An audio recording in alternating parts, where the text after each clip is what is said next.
Okey, Ustaz dengar? Dengan clear. Okey, jadi kita akan mulakan. Bismillahirrahmanirrahim. Alhamdulillahirabbil alamin. Wassalatu wassalamu ala asyrafil anbiya'i wal mursalin wa ala alihi wa sahbihi ajma'in. Assalamualaikum warahmatullahi wabarakatuh. Kepada seluruh penonton yang hadir pada malam ini, insya-Allah kita akan pendengarkan sedikit tazkirah ringkas yang akan disampaikan oleh seorang ustaz yang sangat terkenal di MRSM Sengkang Besar. Jadi ustaz ni tipulah kalau tak ada siapa kenal kan. Jadi insya-Allah malam ni kita akan dengar tazkirah yang bertajuk solat tarawih di rumah semasa PKP yang akan disampaikan oleh Ustaz Muzakir. Falyatafaddal mashkura. Oh, nak kena tazkirah terus ni? Tak, Ustaz intro dulu. Assalamualaikum, nama saya Muzakir. Saya tak merokok. Apa lagi nak intro? Okey, solat tarawih di rumah. Kalau sebelum-sebelum ni kita biasa tarawih dekat masjid. Kalau dulu kita sembahyang masjid, kita follow orang kan. Terutama sekali pelajar ataupun budak-budak subes kena jadi imam lah dekat rumah sendiri. Termasuk yang paling penting dia punya ketua badah lagi lah kena jadi imam. Kena buat lah sampai ke subuh. Sepatutnya macam tu. Jadi kalau ikutkan soalan tadi, tarawih di rumah waktu PKP. Pertama sekali, kalau kita kena faham dulu tarawih ni maksudnya apa. Sebenarnya, kalau kita tengok sejarah Nabi, maksudnya bila kita tengok, puasa ni disyariatkan ataupun diwajibkan pada bulan Syaban. Maksudnya turun ayat puasa pada bulan Syaban. 2 Syaban ayat cerita tentang puasa, iaitu ayat yang kita biasa baca itulah kutiba alaikumusiyam kama kutiba alal ladzina min qablikum la'allakum tattaqun. Jadinya dalam kita puasa sebenarnya kalau ikutlah puasa ni lambat 15 tahun daripada bermulanya Nabi dilantik menjadi Rasul. Maksudnya pada umur 40 Nabi jadi Rasul, tapi dapat perintah untuk puasa ni adalah tahun kedua Hijrah. Kalaulah kita tengok solat tarawih ni, macam mana Nabi buat dulu? Sebenarnya Nabi sempat tarawih 9 kali sahaja. 9 tahun lah maknanya. Maksudnya tahun kedua, ketiga, keempat sampai Nabi wafat. Tahun terakhir Nabi tarawih. Nabi buat tarawih macam mana? Nabi buat tarawih, hari pertama Nabi datang ke masjid, orang follow ataupun pada sahabat follow. Hari pertama, hari kedua, hari ketiga. Maka 3 hari Nabi pergi masjid sembahyang tarawih berjemaah. Hari pertama Nabi pergi. Kemudian hari kedua Nabi pergi makin ramai. Hari ketiga makin ramai sahabat Nabi yang datang untuk sembahyang tarawih. Menyebabkan makin ramai ataupun tak buat Masjid Nabawi tu. Last sekali hari keempat Nabi tak pergi. Maksudnya Nabi sembahyang tarawih dekat rumah. Nabi tak sembahyang kat masjid pada hari keempat dan seterusnya. Sahabat ni hari esoknya, pada hari keempat tu, hari esok sahabat Nabi kata, kenapa? Ya Rasulullah, kenapa tak mai? Bahasa Kedah lah. Kenapa tak datang ke masjid? Nabi kata, aku takut kalau aku datang setiap hari dia menjadi wajib kepada umat Islam. Nabi ni bila Nabi buat satu ibadah, Nabi ni dah fikir dah kesan dia sepanjang zaman. Maksudnya apa yang kita belajar ni, apa yang kita tahu datang pada Nabi ni, dia memang direct daripada Nabi dan Nabi dah fikir dah consequences kalau Nabi buat. Bayangkanlah tarawih memang nak ikut betul-betul Nabi buat. Kalau ikut tarawih Nabi buat berapa? Nabi dalam satu hadis dan ada beberapa hadis yang lain, Nabi buat tarawih tak lebih dari, ataupun Nabi buat solat sunat malam. Lepas tu di dalam Ramadan ataupun di luar Ramadan tak lebih 11 rakaat sebenarnya. Tapi Sayyidatina Aisyah kata apa? Kita tak boleh sama kan tarawih Nabi ni ataupun sembahyang malam Nabi ni tak sama dengan sembahyang malam kita. Okey. Jadi maknanya kalau ikut pada sejarah, pertama sekali zaman Nabi Nabi buat tarawih banyak di rumah. Sebab apa? Dia punya intipati dia, kesan dia takut orang ataupun sahabat Nabi ataupun umat Islam sangkakan benda tu jadi wajib ataupun Nabi takut jadi wajib. Sebab tu Nabi kata akhsha an tafrada alaikum. Nabi kata aku takut kalau aku pergi hari-hari dia akan jadi wajib pula. Maksudnya Allah turunkan perintah wajib. Jadi Nabi pergilah 3 hari pertama, kemudian Nabi tak pergi dah. Sembahyang jemaah mana? Sembahyang jemaah di rumah. Sejak bila sembahyang tarawih ni dia jadi sembahyang berjemaah beramai-ramai dekat beramai-ramai dekat masjid pada zaman Umar. Zaman Nabi, kemudian lepas zaman Nabi zaman siapa? Zaman Abu Bakar 2 tahun setengah. Kemudian zaman Umar Al-Khattab. Zaman Umar Al-Khattab ni lah yang Sayyidina Umar bukan mewajibkan. Maksudnya dia menggalakkan sembahyang tarawih di masjid beramai-ramai. Sebab apa? Masjid dah besar, orang Islam dah ramai, lepas tu sistem yang bagus. Dan macam saya cakap tadi, sebenarnya pada zaman Nabi sembahyang di dalam bulan Ramadan dan sembahyang di luar bulan Ramadan berapa rakaat? Tak lebih pada 11 rakaat. Tapi masalahnya Nabi sembahyang betul 11 rakaat pun termasuk dengan witir, dua witir sekali pun, witir satu, Nabi sembahyang lepas pada isyak, habis kat subuh. Kita tak adalah sampai macam tu lah, kita sembahyang sejam pun dah kita mengungut dah. Jadinya, itu yang pertama kan. Itu yang pertama. Kalau ada soalan boleh tanya kot. Saya rasa saya lagi suka kita open request dengan soalan.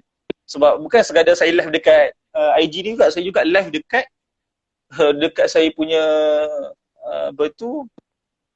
dekat Zoom ataupun Webex lah. Saya pakai Webex. Dia ni untuk kelas tasmik saya. Jadi kalau ada soalan boleh tanya.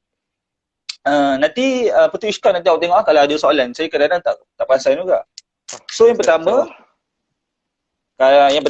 zaman Nabi sembahyang jemaah kat mana? Sembahyang jemaah banyak di rumah. Okey, soalan yang kedua. Ada soalan yang kedua tadi, maksudnya persoalan yang kedua adalah berapa rakaat Nabi sembahyang? Jawapan dia adalah di dalam bulan Ramadan ataupun di luar bulan Ramadan. Betul tidak ada lebih. Laisa ziyadah. Maksudnya la aksar, dalam hadis sebut tidak lebih daripada 11 rakaat di dalam bulan puasa ataupun luar bulan puasa. Tapi Nabi tulul awqat ataupun Nabi memanjangkan waktu sembahyang tu tadi. Sebab sembahyangnya, mana poin penting dalam sembahyang tu? Adalah bacaan Quran tu. Yang memanjangkan sembahyang tu adalah bacaan Quran. Jadinya dalam yang kedua ni tadi adalah rakaat. 8 rakaat Nabi buat. Okey, datang mana jadi 20 rakaat ni? Pertama sekali adalah 8 rakaat Nabi buat. Okey, kita dah tahu itu dalilnya. Maksudnya Nabi buat 8 rakaat, 3 witir, jadi 11. Okey. Nabi apa? Memanjangkan waktu, iaitu lepas sembahyang bulan puasa ni, sembahyang di bulan Ramadan ni sepanjang malam, itu daripada malam ada buat Nabi buat sampai pagi pun ada. Maksudnya sebelum waktu fajar lah, ataupun sebelum waktu subuh. Dari mana datang 20 rakaat ni? Datang pada zaman Sayyidina Umar juga. Sebab apa? Sebab bukan nak melawan, maksudnya nak setanding dengan Nabi. Nabi buat 1 rakaat baca panjang. Jadi sembahyang jadi panjang. Tapi 8 rakaat je. Tapi Sayyidina Umar dia tambahkan jadi 20 rakaat. Ada kadang-kadang Sayyidina Umar buat ijtihad atau pandangan Sayyidina Umar, ada waktu yang kita buat 8, ada waktu kita buat 20. Sebab apa tujuan buat 20 tu? Sebab nak memanjangkan waktu sembahyang tu tadi. Ataupun nak banyakkan bacaan Quran dalam sembahyang tu tadi. Kita salah, kita fikir kita sembahyang 8 rakaat panjang baca ayat Quran tu bagus. Dalam masa sama kita memendekkan bacaan 23 rakaat tu. Sebenarnya itu benda tu tak bagus sebenarnya, sebab tujuan Sayyidina Umar memanjangkan waktu ataupun menambah jadi 20 rakaat tu, tujuannya untuk bagi lama dalam sembahyang. Itu tujuan dia. Bukan kita nak betul kita buat 20, kita baca pendek-pendek. Jadi tak tercapailah tujuan Sayyidina Umar buat 20 rakaat ni tadi. Okey. Soalan yang ketiga. Boleh ke Sayyidina Umar menambah-nambah sembahyang? Sebab sembahyang sembahyang tarawih ni Nabi yang buat. Nabi buat 8. Adakah Sayyidina Umar cuba melawan Nabi? Pula. Macam mana? Jawapan dia macam ni. Kita kena ingat, zaman Nabi buat 8. Okey, clear. Yang kedua, Nabi banyak buat di rumah supaya tak nak jadi wajib. Jadi, bila sampai ke zaman Sayyidina Umar, kenapa Sayyidina Umar mewajibkan dekat ni? Sebab wahyu dah tak turun. Makna kata, lepas Nabi wafat, dah tak ada dah turun Al-Quran. Maksudnya tak perlu risau dah. Takut-takut hukum tu jadi wajib. Memang hukum sembahyang tarawih itu sunat. Okey, datang mana tarawih ni masalahnya? Sebab apa? Okey, Zafran ada tanya, sebab apa tarawih ni disunatkan? Ni saya sempat baca ni, kalau saya tak sempat baca beritahu lah. Iskal, kalau kau baca ni pakai kopi elok tau. Dia bukan kopi. Okey. Ini minta maaf, dekat Webex ni saya tak jawab soalan lagi. Saya jawab satu-satu soalan. Untuk Webex ni kalau nak live pun boleh, jangan Iskal Kalau Webex ni nak live pun boleh, kalau nak sambung dengar dekat Instagram boleh, nak sambung dengar kat sini pun boleh. Okey. Sambung balik. Macam ni. Zaman Nabi sebenarnya tak pernah ada pun istilah sembahyang tarawih. Tarawih ni, dia adalah jamak taksir ataupun dalam bahasa Nahu dia tu dia jamak taksir lah. Asal kata tarwihah. Maksudnya rehat. Tarawih maksudnya rehat. Okey.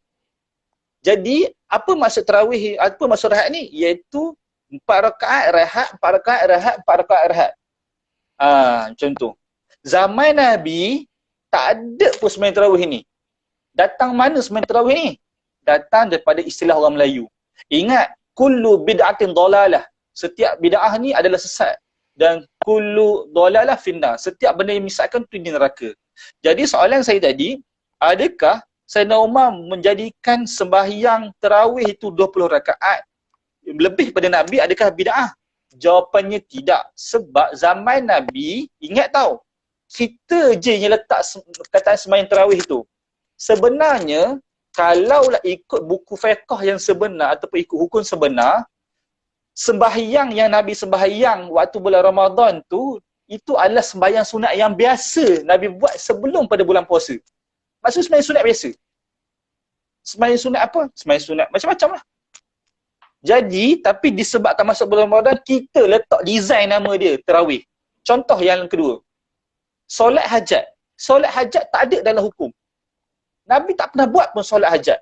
Tapi solat hajat ni, orang Melayu dikeluarkan solat hajat sebab ada istilah. Ada dalil daripada hadis Nabi yang betul kalau nak minta hajat sembahyang sunat 2 rakaat, berdoalah. Ada dalil. Dalil apa?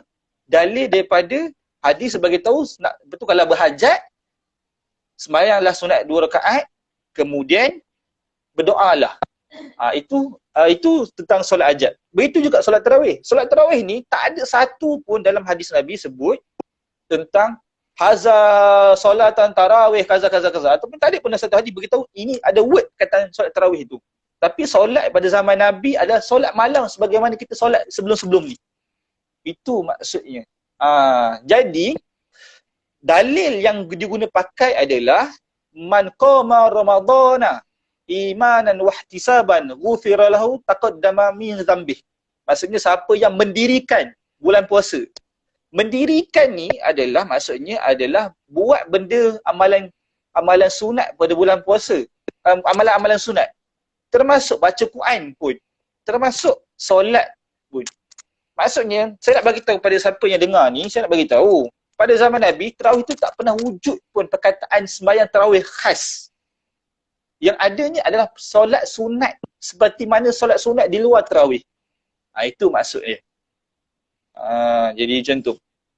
Itu yang pertama. Jadi, adakah orang kata kan, weh, kita kena sembahyang tarawih ni, kena sembahyang, kena buat 8. Kalau tak buat 8, maka tak dapat pahala tarawih. Salah.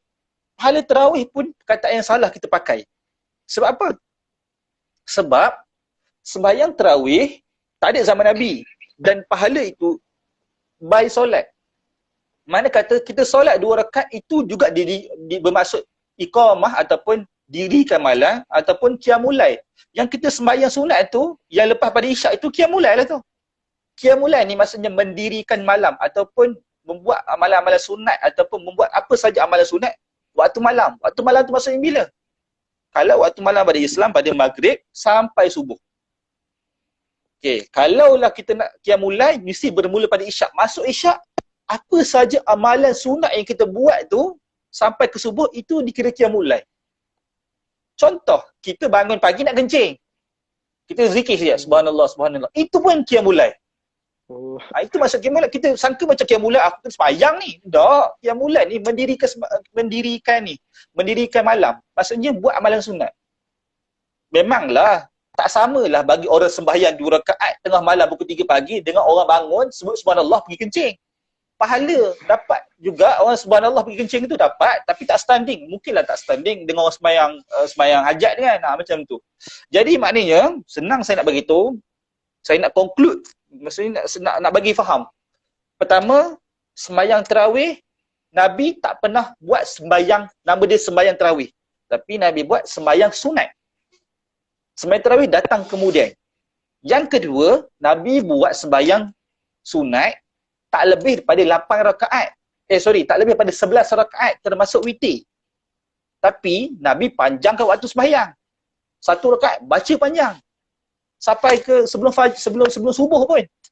Panjang malam. Yang ketiga, Saidina Umar nak meniru Nabi, orang umat Islam dia penat. Dia cepat penat, dia ada penyakit. Jadi Umar nak settlekan masalah ni dengan cara apa? Contohlah, kalaulah 2 rakaat baca 100 ayat, 50 ayat, Saidina Umar pecah kepada 10 rakaat. Jadi bacalah 10. Jadilah maksudnya 10 rakaat, 1 rakaat baca 10, dapatlah 5 kali sembahyang ataupun maksudnya 5 kali sembahyang sunat yang sama juga bilangan 2 rakaat Nabi baca 100 ayat dengan 5 kali sembahyang sunat kita. Sebab itulah Saidina Umar buat sembahyang, bukan Saidina Umar buat, tapi Saidina Umar dia berdasarkan dalil qiyamul lail, dirikan malam ni, maksudnya Saidina Umar memanjangkan waktu sembahyang, iaitu sampai 20 rakaat. Ada di Negeri Sembilan, kalau semua orang nak tahu, Negeri Sembilan dia sembahyang tarawih 10 rakaat tau. 10 rakaat tambah 3. Di Negeri Sembilan. Sah tak sembahyang tarawih dia? Sah tak sembahyang dia? Sah. Sebab apa? Sebab solat ada solat sunat. Boleh tak ada masalah. Contoh, kita sembahyang tarawih 2 rakaat, lepas tu kita relax je, minum kopi, duduk rumah, lepas tu malangkang ke ataupun tu kita bangun, kita zikir sikit. Adakah tu dikira qiyamul lail? Ya, itu dikira qiyamul lail. Jadi saya nak bagi tahu, kita jangan sempitkan qiyamul lail ni dengan sembahyang saja. Cumanya kenapa kita sembahyang tarawih? Sebab kita nak ikut macam mana Nabi buat. Kenapa 20 rakaat? Sebab kita mungkin penat, rasa beban banyak tu baca 1 rakaat panjang macam Nabi. Nabi boleh lama sembahyang sampai bengkak kaki.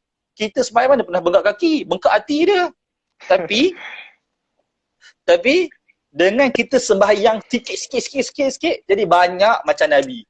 Macam tu. Itu tujuan dia. Kita sembahyang sembahyang tarawih. Jadi kita sembahyanglah. Tapi tak ada masalah sembahyang tarawih di masjid dengan di rumah. Macam tu juga di rumah. Di rumah sembahyanglah tarawih. Contoh, kalau kita nak bentang sejadah dekat dekat ruang tamu tu, kita boleh sembahyang. Boleh tak nak zikir? Ya betul, fadla minallah wa ni'mah. Kita tak nak zikir benda tu. Boleh, tak ada masalah. Sebab zikir itu, kalau berikut setengah pendapat, zikir tu nak bagi tahu, zikir antara sembahyang tu, ini saya bukan nak maksudnya nak bantah apa yang orang Melayu buat. Saya nak bagi tahu berdasarkan hukum yang sebenar. Kalau zikir-zikir sebelum sembahyang tu kan, dan zikir selepas sembahyang, fadla minallah wa ni'mah, kita akan dengar zikir ni pada orang Melayu sahaja. Dan kita tak akan dengar zikir ni pada orang bukan Melayu. Ataupun orang selain pada orang Malaysia ataupun orang Indonesia. Zikir tu orang Melayu je buat. Okay, setakat tu ada tak siapa ada soalan tak? Okey, soalan tarawih boleh wujud macam itulah berdasarkan dalil Nabi. Setakat ni ada soalan tak nak tanya? Okey, saya betul ada juga orang tanya soalan dekat saya ni. Betul untuk soalan kalau penyakit buasir tu adakah batal solat ataupun tak batal, nanti saya bagi tahu kemudian saya tengok fatwa yang terkini. Saya takut saya bagi tahu dua-dua ni penyakit buasir. Bila penyakit buasir, dia akan daging akan keluar daripada punggung kita. Jadi orang yang buasir dia kena tolak daging tu masuk balik dekat lubang punggung dia. Jadi memasukkan jari di dalam lubang punggung, adakah batal puasa atau tak? Ada dua jawapan. Satu kata batal, satu tak kata batal. Satu batal, satu tak. Jadi pendapat yang terkini, saya minta maaf, saya kena rujuk dulu. Ada tak mufti sebut? Sebab saya tak check, saya tak double confirm. Saya dah check dua-dua ni, tapi saya tak check yang mana satu yang kita pakai dekat Malaysia. Lepas tu ada soalan lain, mungkin tak terkaitan dengan tarawih ni tadi.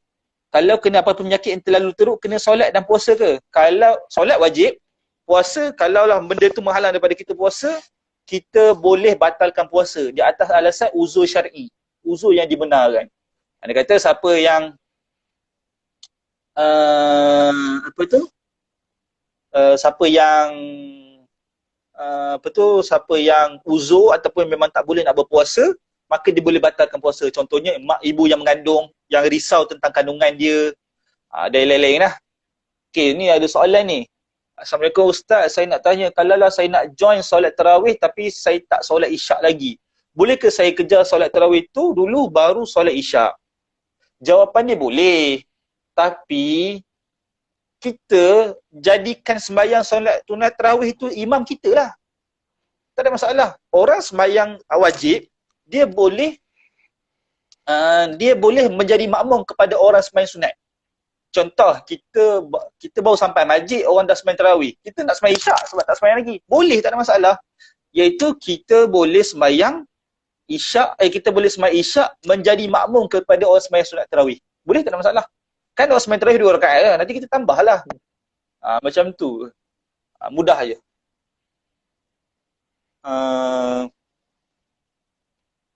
Okay, ada soalan lagi ni. Ustaz. Ustaz, ni ada orang yang tanya lah. Contoh kalau kita solat sunat, kita terlepas satu rakaat. Rakaat tu kita kena kodok ke? Kalau kita terlepas rakaat, maksudnya kita sempat satu rakaat dengan imam je? Tu macam mana? Kita contoh kita baru sampai masjid, kemudian imam tu dah rakaat kedua. Adalah orang ni, dia cakap, dia confused. Kan kalau kita solat pada zuhur ke asar dengan imam kan, kita kalau lepas rakaat, kita kodok. Tapi dia confused. Solat sunat kena kodok ke tak? Sebab dia belum pernah nampak lagi orang yang kodok solat sunat tu.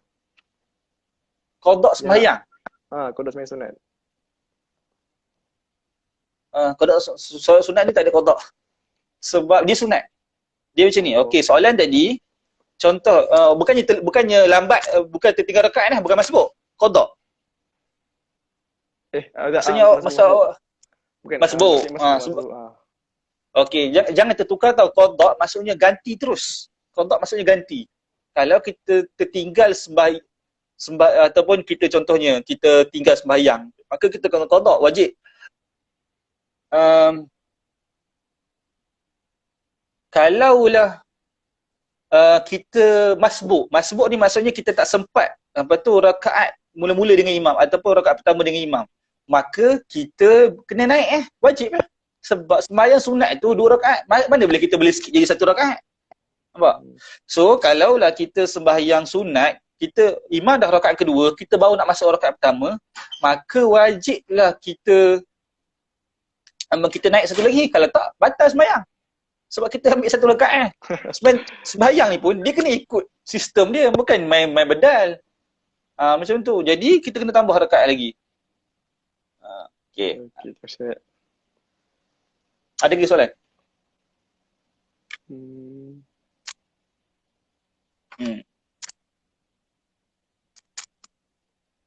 Macam dah tak ada, Zat. Okey, tak ada lagi saya tak takut ada lagi soalan pada awak. Sebenarnya ada lagi soalan orang tanya ni. Um, Okey. Bukan Sayyidina Umar yang memulakan, Nabi sendiri yang memulakan solat tarawih, cuma Sayyidina Umar yang menggalakkan secara berjamaah pada zaman ni, wallahu alam. Macam ni. Macam ni, tarawih tak ada wujud pada zaman Nabi. Maksudnya istilah sembahyang tarawih. Sebab daripada hadis Nabi, Nabi beritahu qoma Ramadan, maksudnya menghidupkan Ramadan, mendirikan Ramadan ataupun soma Ramadan. Mendirikan Ramadan tu adalah sembahyang, antaranya adalah qiyamul lail lah, sembahyang malam lah. Nabi memang sembahyang, tapi Nabi tak pernah kata hadza solatu tarawih. Tak ada. Maksudnya Nabi tak kata ini sembahyang tarawih. Cuma pada masuk bulan Ramadan, iaitu pada kedua hijrah, pada 23 Ramadan, Nabi sembahyang tarawih, sembahyang isyak, kemudian Nabi sembahyang sunat secara berjemaah di Masjid Nabawi. Iaitu berapa rakaat? 8 rakaat pada hari pertama. Hari kedua, 24 Ramadan, Nabi sembahyang lagi tarawih. Macam biasalah, makmum makin bertambah. Dan hari ketiga pun sama juga, datang sahabat Nabi makin ramai lagi. Kemudian hari keempat, sahabat Nabi tak betul duk tunggu Nabi sampai ke subuh. Lepas tu, waktu lepas pada subuh tu, sahabat Nabi tanya kepada Rasulullah, "Ya Rasulullah, betul kenapa kau tak datang malam tadi?" Nabi kata, "Aku tak datang malam tadi, aku takut sembahyang yang betul sembahyang sunat tu secara berjemaah lepas pada sembahyang isyak tu, iaitu pun solat tarawih yang kita cakap sekarang ni adalah Nabi takut sembahyang tu jadi sembahyang wajib ataupun diwajibkan kepada kita. Jadi hukum menjadi wajib." Macam tu. Maksud saya kena faham, Nabi memang sembahyang solat sunat tarawih, tapi tak sebut perkataan itu adalah solat sunat tarawih pada zaman Nabi. Pada zaman Abu Bakar, tak ada perubahan, tak ada pertambahan perkataan ke apa, sebab zaman Abu Bakar ni duduk sibuk menyelesaikan kes betul orang murtad, Nabi palsu dan geng yang tak bayar zakat. Tak bayar zakat fitrah. Zaman Umar dia faham kenapa Nabi sembahyang di rumah. Sebab takut jadi wajib. Pada zaman Umar memang dalil tak turun dah. Tak ada. Jadi zaman Umar menggalakkan sembahyang jemaah di masjid. Dan galakkan sembahyang jemaah di masjid. Plus tambahan, Sayyidina Umar sembahyang 20 rakaat.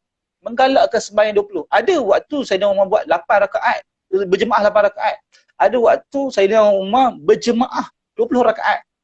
Sebab istilah dia adalah sembahyang malam. Ataupun maksudnya qiyamul lail itulah. Sembahyang sunat malam tu. Tapi buat secara berjemaah. Macam tu. Ada banyak dalil daripada Sayyidatina Aisyah yang beritahu kepada kita, Nabi la aktara. Maksudnya tak lebih daripada 8 rakaat, 11 rakaat sembahyang itu fi Ramadan atau bila Ramadan. Di dalam bulan Ramadan ataupun di luar bulan Ramadan. Macam tu. Jadi kalau saya ada tersilap ataupun sebab saya ada baca sebelum saya ni, mungkinlah saya tersilap baca beberapa kitab. Saya terima apa saja bentuk teguran daripada semua orang kalau saya tersilap bercakap. Dalam saya rujuk dalam fiqh manhaji, ada beberapa kitab lagi saya rujuk. Jadi dan hadis tu datang daripada Sayyidatina Aisyah, hadis sahih yang memang Nabi tak baik pada lebih pada sebelah. Tapi Nabi tulul awqat, maksudnya memanjang waktu sembahyang tu. Kalau lah kita 2 rakaat 5 minit, Nabi 2 rakaat 3 jam. Boleh jadi panjang macam tu.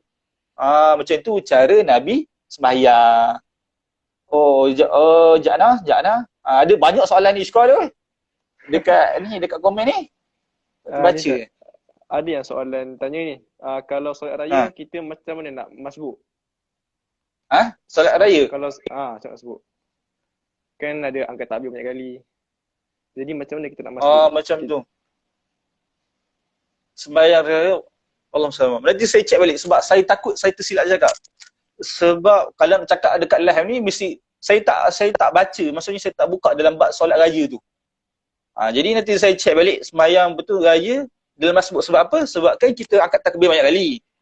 Masbuk waktu raya nanti saya cek. Nanti saya akan bagi tahu pada awak atau nanti awak bolehlah sama ada screenshot ke, kejap lagi saya buka kitab ke. Nanti awak screenshot ke macam mana letakkan dalam page badan, saya akan bagi tahu kemudian. Takut saya tersilap cakap. Sebab saya tak buka dalam bab sembahyang raya, masbuk sembahyang raya tu. Saya takut saya silap. Ustaz kalau lepas tarawih, ada satu soalan dekat saya ni. Ustaz kalau lepas tarawih 8 nak solat witir boleh jadi makmum imam yang solat tarawih ke? Oh, solat witir. Kita solat witir, boleh tak ada masalah. Maksudnya imam sembahyang, kita tak sembahyang witir. Imam sembahyang tarawih. Kita boleh jadi makmum, tak ada masalah. Macam tu. Okey, ada lagi? Okey, ni Ustaz, ada soalan. Contoh kalau tengah solat tarawih, semua tengah jemaah tapi kita boleh ke solat sendiri kat belakang seorang? Solat tarawih seorang kat belakang imam. Apa dia? Macam mana semula? Semua orang tengah solat tarawih berjemaah, tapi kita boleh ke kalau solat tarawih sendiri kat belakang? Kita solat seorang. Boleh. Tak ada masalah. Boleh. Kita tak dapat pahala sunat, tak dapat pahala jemaah lah. Orang lain dapat RM27, kita dapat RM1. Macam tu je lah. Okay. Kalau kita dah solat witir lepas nak bangun malam, soalan tentang solat witir macam ni. Orang salah faham tentang witir daripada hadis Nabi. Nabi beritahu tak ada dua kali witir pada satu malam. Nabi cakap macam tu. Kita faham, ibaratnya kita faham macam ni, iaitu sembahyanglah apa-apa pun, janji witir tu kena last. Dan tak boleh dah sembahyang apa-apa sembahyang sunat lepas pada sembahyang witir. Salah, kita faham macam tu. Kalau lah contoh, kita sembahyang 8 rakaat, lepas tu kita boleh sembahyang witir. Kan sembahyang witir ni penutup. Kita boleh sembahyang sunat yang lain lepas pada witir. Cuma kita tak boleh repeat witir lagi untuk tutup kali kedua. Macam tu. Okay, saya terang balik semula. Sembahyang witir dia sekali je pada waktu malam. Iaitu sama ada kita nak buat 1 rakaat ke, 3 rakaat ke. Bila kita dah sembahyang 8 rakaat, kemudian kan kita tambah 3 witir kan. Kita cuma tak boleh buat witir. Kalau kita nak sembahyang tambah lagi, kita dah buat witir dah. Adakah kita boleh sembahyang sunat lepas pada witir? Jawapan dia boleh. Macam tak cukup lah sembahyang 8 rakaat tarawih ni, nak tambah lagi. Tapi dah buat witir. Jawapan boleh kita sembahyang sunat lepas daripada sembahyang witir. Cuma kita tak boleh repeat witir lagi sekali. Kali. Sebab Nabi kata hanya witir ni dalam satu malam dia kena buat sekali. Maksudnya dia tak boleh tutup 2 kali. Macam tu. Maksudnya dia kena buat sekali tu bukan 1 rakaat, tapi bila kita dah buat dah lengkap 3 sama ada kita nak buat 1 rakaat ke ataupun 3 rakaat, bila dah buat 3 rakaat tu, maka kita nak sembahyang sunat lagi, kita boleh sembahyang sunat tanpa kita buat witir lagi sekali. Itu maksud dia. Jadi macam tu. Okay, so witir, kalau nak cerita pasal witir, kalau kita dah sembahyang berapa rakaat, kita nak tambah lagi, kita nak buat witir. Lepas tu kalau tiba-tiba rasa terbangun dah pukul 5 pagi contoh, kita nak buat sembahyang malam, boleh, tak ada masalah. Tapi jangan buat witir dah, sebab kita dah buat dah. Contoh kita dah sembahyang tarawih, dah sembahyang witir pada malam tu pukul 10 tu. So waktu kita terjaga pukul 5 tu nak sembahyang lagi, tak payah dah buat witir tu sebab kita dah witirkan malam tu. Tak perlu buat 2 kali. Okay, maksudnya witir tu padanlah dengan sekali witir. Macam tu. Terima kasih. Okay. Ada lagi satu soalan Ustaz. Ni salam Ustaz, nak tanya lagi. Mana better kalau solat tarawih dengan imam tapi imam pun som-som kuku, ataupun kita solat tarawih sendiri? Yang dia kata imam som-som kuku tu macam solat surah pendek, tajwid, terabur, macam tu lah. Imam som-som kuku tu. Macam ni, kalau lah bacaan tu salah, batal sembahyang imam tu. Tak, seorang kuku tu saya ni kena faham. Ada orang bagi dia, okey, apa hukum, dalam 2 keadaan. Pertama, sembahyang solat sunat tarawih seorang-seorang, adakah lebih baik daripada solat sunat tarawih bersama imam yang imam tu pun macam tak suang-suang kuku. Jadi saya nak tahu suang-suang kuku tu maksudnya, adakah suang-suang kuku tu maksudnya bacaan dia tak best ke, ataupun dia banyak hukum tajwid terabur ke? Kalau hukum tajwid terabur, boleh batal sembahyang. Lagi makna batal sembahyang. Jadi kalau suang kuku, contohlah, maksud suang kuku ni bacaan dia tak sedap lah. Contoh sembahyang dia, bacaan dia tak sedap lah.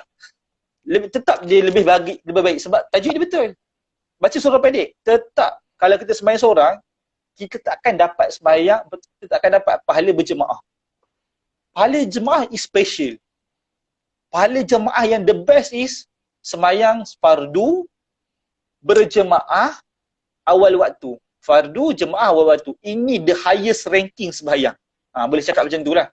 Maksudnya sembahyang fardu berjemaah awal waktu. Ini yang bukanlah kalau saya ranking tu rasa macam tak tepat je. Maksudnya yang paling baik lah adalah sembahyang awal waktu, yang itulah yang keadaan yang paling yang terbaik. Awal waktu berjemaah sembahyang fardu. Macam tu. Dalam dua keadaan, sembahyang jemaah dengan sembahyang fardu, sembahyang jemaah dengan sembahyang jemaah ataupun sembahyang sunat sendirian, lebih elok sembahyang jemaah. Sebab apa? Sebab jemaah kita tak sepanjang masa kita boleh buat sendiri, confirm kita boleh buat kat mana-mana pun. Atas unta pun boleh sembahyang kau. Macam tu. Okay, saya rasa macam ada lagi tak soalan? Ni ada Ustaz. Ni. Maaf Ustaz, nak tanya, apa kelebihan solat sunat witir? Solat sunat witir ni, dia solat sunat lah. Dia, dalil dia saya tak cari pun. Maksudnya saya kena buka balik cari dalil. Tapi solat sunat witir ni adalah pelengkap. Maksudnya dia adalah salah satu kombinasi solat yang ada dalil. Maksudnya yang Nabi buat. Maksudnya kita solat sunat witir, kita dapat pahala lah. Tapi dari sudut spesifik, contohnya witir ni ada kelebihan-kelebihan tertentu, yang tu saya tak baca. Maknanya kata saya kena cari dulu. Sebab saya pun tak baca, dalam keadaan yang terhad ni saya tak banyak boleh buka ataupun saya refresh balik ni. Sebab fokus saya tu adalah sembahyang tarawih. Tapi sembahyang witir, terutama saya cakap, untuk sekarang ni saya tak tahu sebab saya tak buka buku dan saya tak check mana dalil kelebihan solat sunat witir. Macam tu. Saya tak dapat jawab lah soalan tu. Okay Ustaz, macam soalan sudah habis lah nampaknya Ustaz. Okay. Jadi apa lagi yang betul, yang poin yang saya beritahu tu?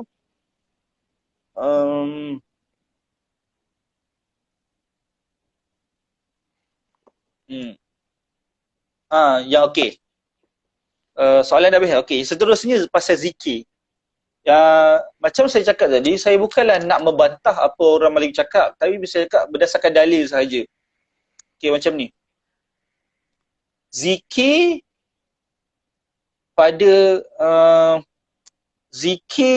pada zaman Nabi tak buat zikir tu. Zikir fadlan minallah wa ni'mah apa semua tu Nabi tak buat. Maksudnya apa tu, para sahabat kalau sembahyang pun dia sembahyang, dia rehat. Lepas sembahyang 4 rakaat dia rehat. Macam tu. Sebab tu nama dia tarawih. Sembahyang benda rehat. Adapun zikir pada betul fadlan minallah tu tak ada daripada dalil. Maksudnya tak ada. Maksudnya Nabi mengkhususkan zikir fadlan minallah. Apa lagi? Subhanal malikil ma'bud. Tu tak ada dalil daripada Nabi sendiri ataupun Nabi tak ada mana ayat Quran ataupun hadis yang cerita tentang spesifikasi zikir itu kena dibuat antara sembahyang, antara sembahyang tarawih. Saya tak nak bahas boleh buat atau tak boleh buat. Saya tak nak cari gaduh. Saya bagi tahu dua pendapat. Satu kata tak boleh, satu kata boleh. Sebab satu kata boleh sebab dia zikir. Kenapa orang Melayu ni disistemkan untuk zikir ni. Sebab apa? Sebab orang Melayu punya perangai, kalau tak disistemkan, dia tak buat. Contoh, zikir subhanallah walhamdulillah, Allahu Akbar tu, ada dalil. Tapi Nabi tidak mengkhususkan pada setiap sembahyang. Tidak mewajibkan pada setiap sembahyang ataupun sembahyang maghrib atau subuh saja. Ada dalil. Cumanya kenapa lepas pada sembahyang kita kena berwirid, kena berzikir? Sebab orang Melayu disistemkan macam tu supaya kita tak tinggal. Tak berdosa pun kalau kita tak berzikir. Tapi sayanglah sebab Nabi berzikir lepas sembahyang. Sahabat Nabi berzikir lepas sembahyang. Cuma zikir dia berbeza-bezalah berdasarkan zikir-zikir yang Nabi ajar. Cumanya berdasarkan turutan. Contohnya kan kita mula-mula Astaghfirullahalazim. Dalil untuk sebut Astaghfirullahalazim Nabi ada sebut. Tapi Nabi tak spesifikasikan lepas Astaghfirullah, lepas apa lagi? Betul la ilaha illallah wahdahu la syarikalah. Nabi tak spesifikasikan turutan-turutan tu lepas pada sembahyang. Tapi kenapa kita buat? Kita nak sistem kau orang. Bila orang tu dah biasa dengan sistem, biasa dengan berzikir macam tu, kalau dia lepas pada sembahyang, dia belah pun ataupun dia bangun awal pun, sambil dia bawa kereta, dia boleh berzikir, tu tak ada masalah. Macam tu.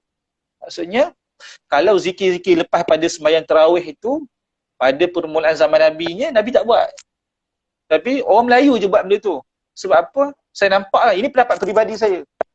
Kenapa? Sebab nak mensistemkan. Saya bukan bercerita tentang dalil tau. Saya bukan cerita dalil hukum zikir ni. Maksudnya saya beritahu Nabi tak buat zikir ni, ada ulama bersetuju untuk buat zikir ni dan ada yang tidak bersetuju. Tak bersetuju sebab apa? Sebab Nabi tak buat. Kenapa? Ada kalau pendapat Ustaz Rozaimi Ramli, pensyarah Upsi, dia kata apa? Bagi dia zikir lepas daripada sembahyang sunat tarawih yang kita sebut itu, bagi dia adalah menambah, bagi dia bid'ah. Sebab apa? Sebab ada satu hari, Ibnu Umar dengar seorang sahabat Nabi, dia bersin, biasa kita bersin kita cakap apa? Alhamdulillah kan? Tapi Ibnu Umar ni dia dengar sahabat Nabi, seorang lelaki, dia bersin, Alhamdulillah wa salamun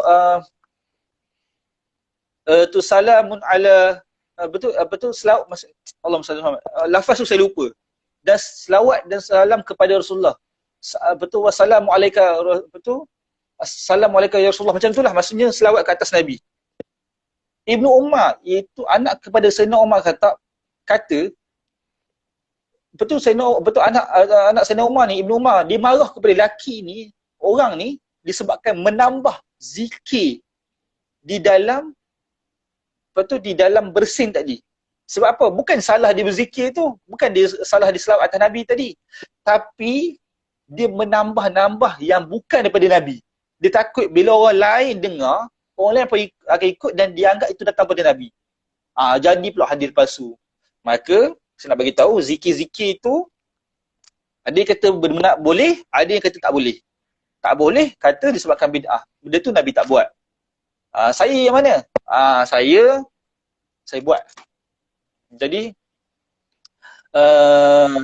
ada yang kata boleh disebabkan dia nak bagi orang selawat. Kan ada zikir sampai al-khalifatul awal, ba'da Rasulullah sallallahu alaihi wasallam, Abi Bakrin radhiyallahu an, orang belakang bersambung radhiyallahu an. Yang tu zaman Nabi tak ada. Kalaulah Nabi cakap pasal khalifatul awal, khalifatul sani, khalifatul sali, khalifatul rabi' tu, kalau Nabi cakap, maksudnya Nabi dah melantik dah khalifah, sedangkan Nabi tak lantik pun khalifah selepas daripada dia. Jadi benda tu tak ada. Maksudnya Nabi tak buat pun. Dan pelantikan khalifah tu, kenapa sahabat nak susah payah nak lantik khalifah tu Sayyidina Abu Bakar, kemudian lantik Umar, kemudian lantik Usman, kemudian akhirnya Sayyidina Ali naik. Maka zikir tu daripada Nabi pun tak ada, tapi kita buat. Orang Nusantara, orang Melayu, Islam, Malaysia, Indonesia buat zikir tu. Sebab zikir itu yang betul sallallahu wasallamu alaihi, maksudnya itu adalah selawat ke atas Nabi. Macam itulah. Ni ada soalan ni. Soalan yang lain ni, apa dia? Apalah saya baca dah. Ustaz, macam mana dengan orang yang jadi makmum solat tarawih pegang Al-Quran? Waktu solat boleh ke? Ke ada pendapat atau perbezaan mazhab yang memboleh perbuatan tu? Kita semayang, kita pegang Quran kan, bukan kecil kan? Baik, semayang sah. Sebab pergerakan sekali lepas tu kita baca, letak balik. Dia tiga kali berturut-turut tu batas semayang. Buka kan? Sah semayang, tak ada masalah. Cuma ingat, dalam sembahyang ada rukun, ada sunat yang kalau kita buat dapat pahala, kalau kita tak buat, kita tinggal, betul tak dapat pahala. Kita meletakkan tangan dekat dada ni, sunat hukum dia. Boleh tak kita sembahyang Allah Akbar tu jatuh tangan? Boleh. Tapi kita tak dapat sunat ni. Kita tak dapat. Macam tu. Jadinya, okey. Kalau cerita pasal mazhab lah. Pasal mazhab. Imam Malik, mazhab Maliki, Dia angkat takbir, tangan jatuh. Lepas tu Syafi'i ikut kita, kalau kita punya ni, kita letak tangan dada, tangan kanan atas tangan kiri, atas tapak tangan, lepas tu dekat jantung, dekat bawah pusat. So mazhab ni banyak, berdasarkan dalil lah, berdasarkan hadis Nabi ataupun ayat Quran. Jadi boleh je kalau kita buka Quran, boleh. Tapi kita tak dapat pahala yang ni, yang kita pegang ni. Tak dapat pahala lah. Tapi kelebihan ni kita boleh tengok Quran, boleh, tak ada masalah. Baca Quran apa-apa jadi imam kan. Ataupun kita jadi makmum. Imam besar, kita sebab kita tak siap. Orang lain yang handai-handai baca Quran pun tak ada yang hafal Quran. Jadi kita lah duduk belakang dia. Ambil, buka lah. Lepas tu kita boleh betulkan bacaan imam tu tadi. Kemudian waktu nak rukuk Allah Akbar, kita letak lah dalam poket. Macam biasa. Macam tu. Bahkan kan dalam sembahyang, kita boleh jawab Alhamdulillah. Sebab Alhamdulillah tu zikir. Contohnya kita bersin, Alhamdulillah. Tak batal sembahyang sebab dizikir. Jadi kalau kita tambah yang bukan zikir, Alhamdulillah, syukur pada Allah, batal lah sembahyang. Sebab tu bukan yang dalam sembahyang. Macam itulah. Oh, ni bab tasawuf ni soalan ni. Kritikal soalan ni. Soalan dia, Ustaz, apa hukum orang selawat sampai ada yang berjoget macam kat negara lain tu? Okey. Dia macam ni tau. Dalam agama Islam ni, Islam ni dia pecah pada 3 aspek utama. Dia pecah 3. Akidah, bab keimanan kepada Allah. Akidah, bab betul kepercayaan kita pada Allah, malaikat semua tu. Yang keduanya fiqh, hukum hakam ni lah, sembahyang, puasa, ibadat. Yang ketiganya bab tasawuf, bab hati, penyucian jiwa. Baik. Orang ni nak cerita lah sikit ni, nak bagi tahu kepada awak semua. Dia macam ni. Ada pengikut ajaran tasawuf, iaitu orang yang nak membersihkan hati ni, dia berpegang kepada dalil ingatlah kepada Allah, rukuk dan sujud. Maksudnya ingatlah Allah tu pada bila-bila masa. Jadi dalam maksud bila-bila masa ni, dia orang faham, setengah lah faham macam mana. Maksudnya waktu berjoget pun kita ingat Allah. Sebab bila-bila masa, sebab apa? Dalil dia apa dia? Apa dalil dia? Apa nas ayat Al-Quran ataupun hadis dia pakai? Bukan farqan ma'rakin ala Allah SWT. Dia tak mari pula dalil tu. Tak cakap ada dalil Al-Quran beritahu yang ingatlah Allah. Lepas tu waktu rukuk dan baring. Allah SWT. Dia adalah dalil, maksudnya adalah ayat Al-Quran yang beritahu ingatlah Allah. Maksudnya ingat Allah pada bila masa. Sebab itulah antara cara dia nak mengingati Allah tu dengan zikir joget lah. Kalau awak tengok dekat YouTube, ada orang zikir, berjoget ramai-ramai, betul berzikir. Sampai kan yang melampau sikit, ada yang selawat ke atas Nabi sampai buat lagu rap. Saya tu terang cakap, saya tak setuju yang orang buat benda-benda yang selawat yang jadikan rap melampau-lampau. Qasidah tak apa. Dan kita jangan tertukar tau, qasidah dengan selawat. Selawat maksudnya Allahumma salli ala Sayyidina Muhammad. Kalau qasidah, ya hanana, ya hanana.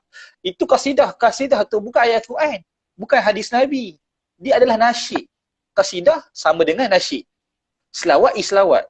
Saya tak setuju kalau perkataan selawat di Allah Sallallahu Alaihi Wasallam ni masuk dengan muzik metal, heavy metal lah, maksudnya jadikan rap lah apa semua. Kalau qasidah tu lain cerita, sebab qasidah ni adalah nasyid ataupun syair-syair Arab yang dilagukan. Tapi ni selawat ni, perkataan Allah Sallallahu Alaihi Muhammad lah, diorang buat benda-benda lagu melampau-lampau. Andai katalah Nabi tengok kita selawat kepada Nabi dalam keadaan macam tu, Nabi nak terima tak? Nabi suka? Macam tu lah. Orang yang salah faham hari ni, orang nampak qasidah tu sama dengan selawat lain. Yang kita ramai-ramai baca zikir tu kan. Ada waktu zikir. Ada yang main ni, percussion apa semua. Itu qasidah. Apa lagi? Zahara dinun ayat tu, apa lagi lagu dia? Apa tu? Tola'al badru alaina. Itu asalnya syair.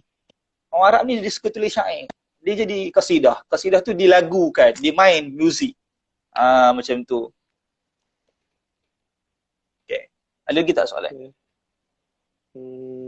Okay, nampaknya dah tak ada soalan lagi, Ustaz. Dah habis. yang kat sini pun uh, saya pun tak ada soalan dah. Lepas tu Okay. kalau Okay, jadi kita dah boleh tutup majlis dah kan, Ustaz? rasa okey dah kot. Tapi kalau ada yang nak tanya tu nanti lah kita boleh tanya. Okay, jadi Alhamdulillah malam ni kita dah dengar sedikit penerangan tentang solat tarawih. Jadi kita tahu macam mana solat tarawih itu wujud. Jadi berapa rakaat. Jadi mungkin lepas dah dengar penerangan ni tak adalah orang yang terkejut kan kenapa solat kat rumah tahun ni boleh ke tak. Jadi Alhamdulillah sekarang ni telah jelas. Jadi kita ucapkan jutaan terima kasih kepada Ustaz Muzakir yang sanggup meluangkan masa dengan kita untuk menerangkan penerangan. Jadi walaupun slot ni telah berakhir, jadi insya-Allah nanti Bada akan buat live sekali lagi pukul 9.45 untuk baca surah Al-Mulk. Jadi lepas slot ni kita solat Isyak dulu, lepas tu kita buka balik IG untuk tengok live Bada pukul 9.45. Jadi kita tangguhkan majlis kita dengan tasbih kafarah dan suratul As. Subhanallah.